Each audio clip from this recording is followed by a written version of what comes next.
Have you ever tried to have a conversation with someone who was really angry?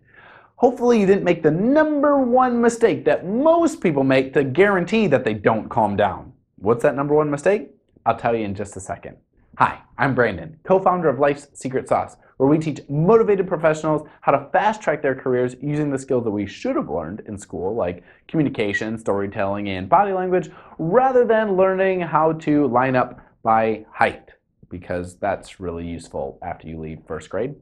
Anyway, today I'm here to talk about how to have a conversation with someone who's really mad.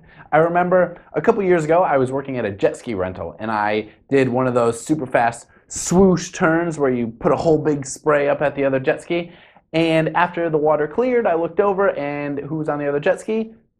My boss. Ruh-roh.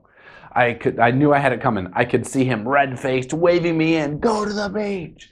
And what did I do? I made the number one mistake that most people make, which was telling him to calm down.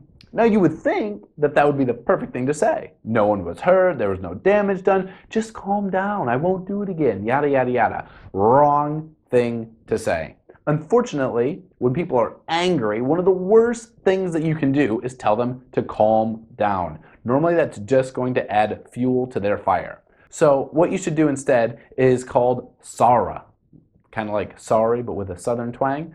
I call it a diffusion sequence. So whether you screwed up the big report that you were supposed to finish at work, got caught in a lie by your wife, don't lie to your wife, or splashed your boss on the jet ski, here's how you can properly diffuse the situation. Number one, stay calm. Don't fight fire with fire. It can be really easy to fall into that anger escalation trap because they're yelling at you, they raise their voice, you want to raise your voice and go back and forth. If they're shouting at you, it's a natural reaction to want to shout back. But think about when you were a kid and you got yelled at by dad. What was scarier, when he yelled at you or when he didn't? Keep a cool head, take your emotions out of it, and stay rational. Number two, acknowledge their anger. Tell them that you understand that they're upset, but be specific. I understand you're really mad that I accidentally threw away your notes for tomorrow's meeting. Don't be generic and just say, I understand you're mad, I understand you're upset, it won't happen again. That's likely to just make them more mad. So how do you get around it? Be specific. Number three, identify the root cause of their anger. Use effective questions to get them to explain why they feel so angry or why they're so upset. Don't interrupt and keep asking questions until they fully explain themselves. Let them vent it out, but don't let that affect your emotions. When it's your turn to talk, speak slowly and calmly, lower your vocal tone, and use non-threatening open body language.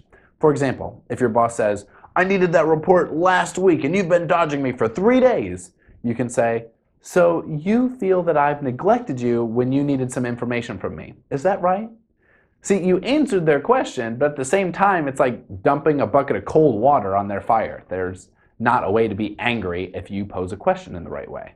Finally, step number four, distract them from their anger or pursue a solution. One way to diffuse someone's anger is by distracting their attention or focusing their attention elsewhere. And you can do this with laughter or a joke if it's appropriate, because you can't laugh and be really angry at the same time. Self-deprecating humor can be useful here, especially if they are mad at you, but sometimes their anger is pretty intense or they are very upset and you know that it's just not the right time to crack a joke.